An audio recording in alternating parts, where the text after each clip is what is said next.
Welcome to the Exodus Sales Collective podcast. Numero uno. My name is Kevin Sherman. And I'm Connor Fredrickson. And this is the pilot. So what are we? We are a B2B go-to-market growth partner for mostly technology companies. So think IT, cybersecurity, unified communications, that whole world. But, also some other different stuff. I know you've had some experience with like HR tech, right?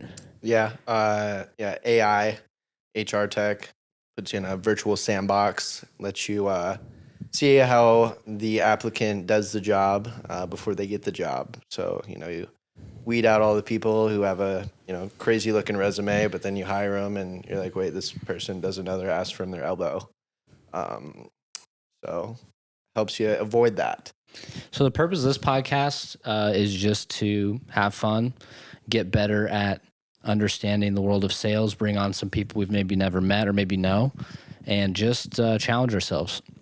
And so today's podcast is about inflicting deep cuts on your prospects. Wrote a little blog post about it on exodussalescollective.com, and it comes from just some of the conversations we've had a lot with a lot of companies.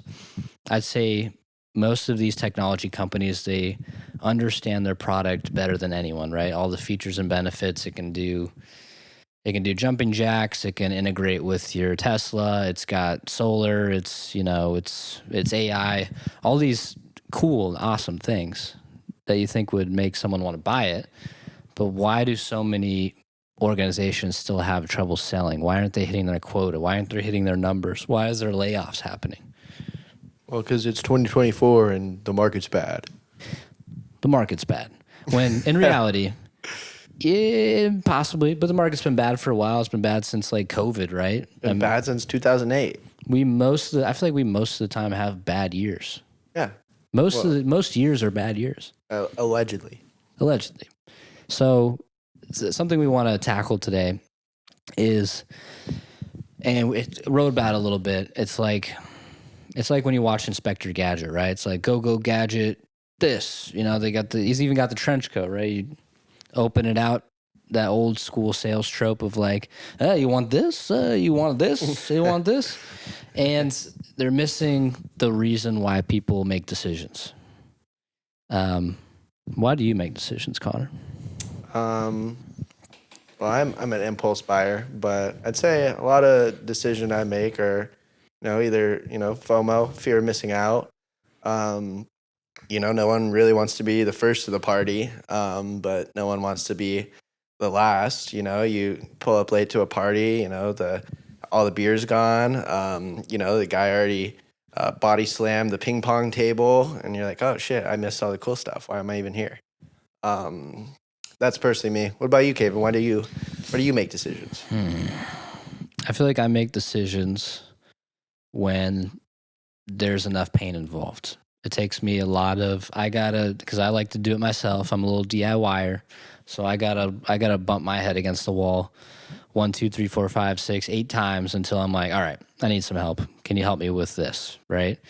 And my theory is that's how most humans are, to varying degrees, right? It's like they're going to do the thing until the pain is deep enough. You paint the picture. Someone paints the picture for you that it's time to change, right? And that has to be done eloquently. And so people give fear-based selling a bad rap, and rightfully so, because people abuse it. But it's really not about it. Fear-based selling is a part of all of our sales conversations, whether you like it or not. If you're not using some aspect of fear, you're just lying to yourself. I don't lie to myself. I use fear all the time. He uses fear all the time. So we obviously we're big fans of Warren Claff. He talks about the change in the world, right? This impending doomsday event that's going to come down the pipe, and people there's no arguability about it's coming down, and you now have to react to it. And that is powerful. But it's really about how you deliver that, right? It's something we've been kicking around. I've noticed we've had more success in the tens of hundreds of lead gen campaigns we've done. There's a way that you deliver this change in the world? That there is. What would, there's 10 ways to skin a cat, but only one of them's right. So if you come in and the pain is, you're just hitting them with a hammer of like, so for example, many of our clients are in the cybersecurity space, right?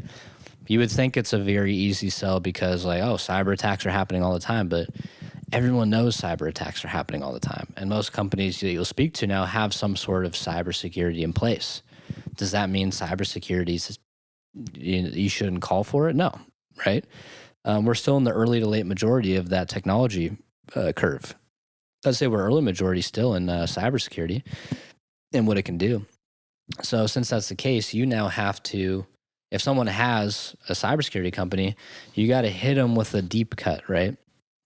So Connor and I were talking a little figuratively, not literally. Don't hurt your prospect. Don't hurt your prospects. But Connor and I were talking about just some of just the regular things we go through life, and you're talking with someone that maybe knows something that you don't, right? So who's your favorite rapper?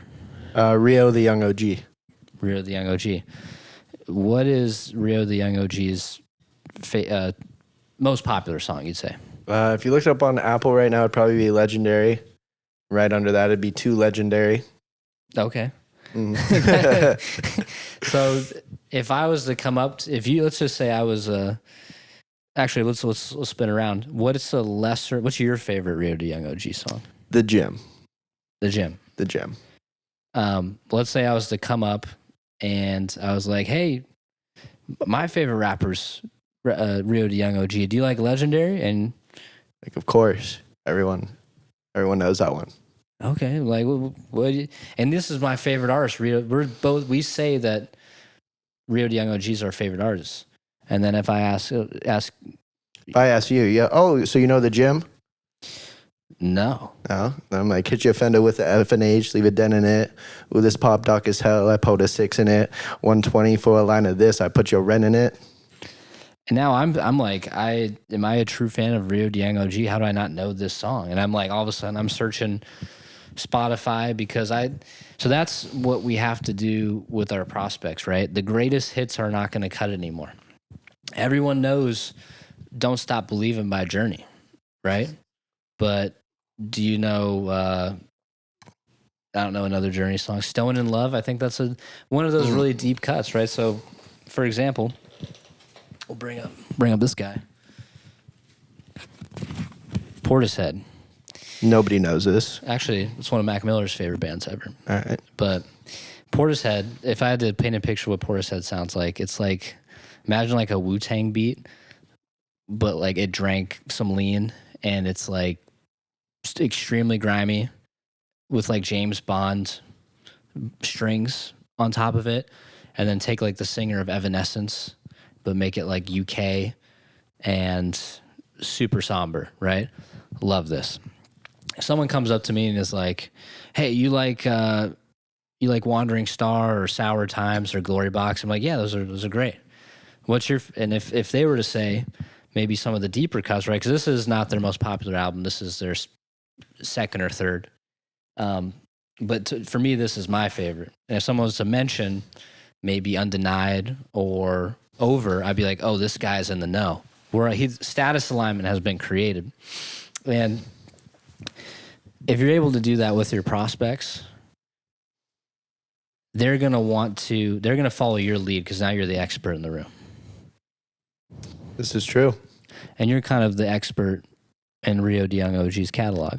I mean, not self-proclaimed, but yes. Yes. Yeah. So if we could think back to a couple different times that we've done this, I was talking about the cybersecurity thing, right? It's like 60% or 70% of all cybersecurity attacks they come from phishing, right? Phishing emails.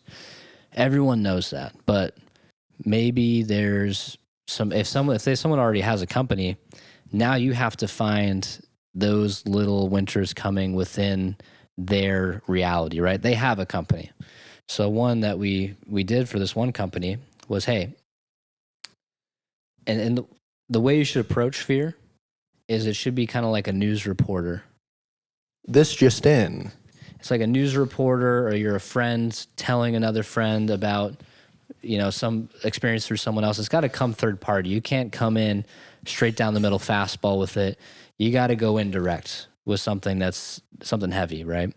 So instead of the basic greatest hits, most popular fear change in the world, instead it should be something maybe like, hey, many companies we speak to, even though well-intentioned, we find out together are unknowingly on shared IPs in the cloud. We see gaps internally and at the third-party level, even things like insufficient patch management, right? These are deeper cuts. We asked a former NSA and DoD cybersecurity expert, what are some of the possible gaps within a cybersecurity company? And this is what they gave us.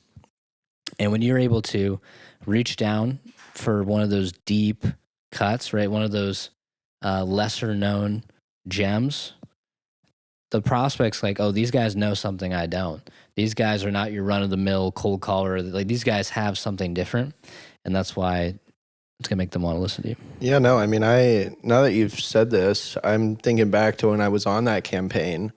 Was on the phone with a certain gentleman, and I talked about being unknowingly being on shared IPs. So basically, for the viewers out there that don't know, I just learned this. But what that means is like a company is handling your data.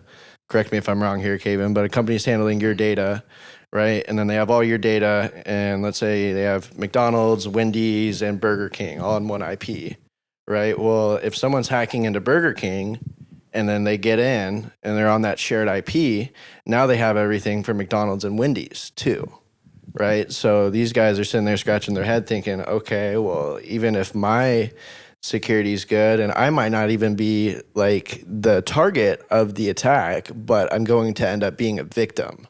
And it's something and that's why it's a deep cut, because it's something that you probably like don't think about every day. No. And we were just kicking around. Like I'm a big conspiracy guy. And huge. If we're looking at the technology adoption curve and conspiracies, I'm not an innovator, but I'm definitely an early adopter, right? I believe I'm probably quicker than most people. But now we're getting to the age, because look at TikTok, look at Instagram, right? We're in the information age. Now conspiracies are becoming the early majority of their mainstream. So the water's turning the frogs gay. So who watches? I mean, do you watch CNN? Do you watch No Fox News? No, it's old. It's rigid. It's stiff. It's like your great grandpa was probably reading newspapers. He still does. And then all of a sudden TV comes along. He's like, I'll stick to my newspapers. They're good enough for me. You need the crossword. There's no crosswords on the Teletubby. That's the same thing that's happening with the internet and the information age. It's like, unless you're an Alex Jones, like, I don't want to hear about UFOs. But if UFOs are some demented intergalactic space demon that's going to come and microchip my whole entire family, I want to know about that. And I want to stop that, right?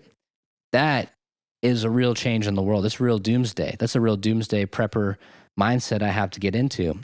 How are you going to get your prospects in a doomsday prep mindset?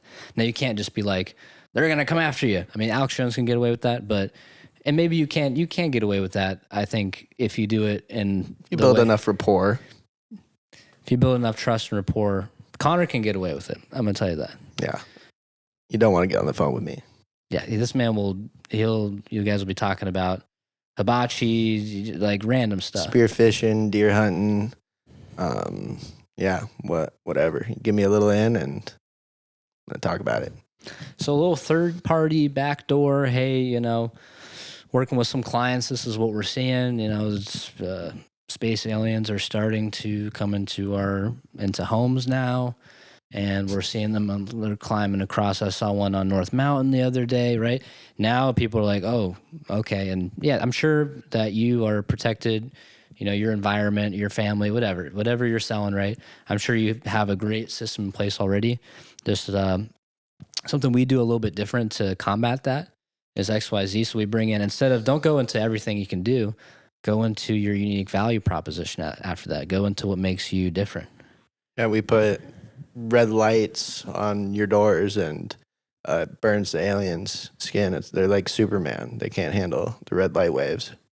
And that's that secret sauce, right? You get to the secret sauce, and then you can kind of go into, hey, and just a couple other things to make sure I'm not missing anything. We also cover X, Y, Z, X, Y, Z.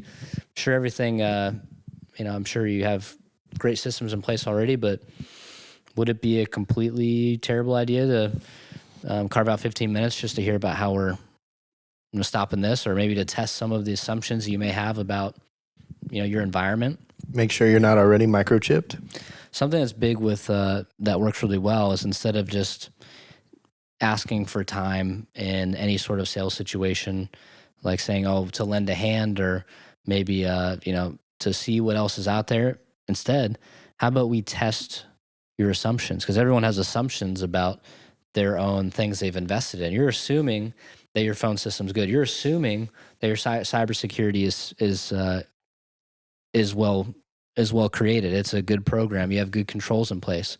But do you know? And you should always be testing. If you're the prospect, you should put it in the mind, plant in the mind of their prospects that it's their civic duty, their duty as whatever title they are, to check out what you have, and checking out whatever, the whole entire landscape, but especially what you have, because you have something so you have to challenge it. You have to challenge them while keeping their ego in place. What are some of the ways that you keep their ego in place while you challenge them? Well, just real quick, this doesn't just apply to, IT, right? I mean, we're doing a campaign for expense management. So we're talking to CFOs, chief financial officers, right?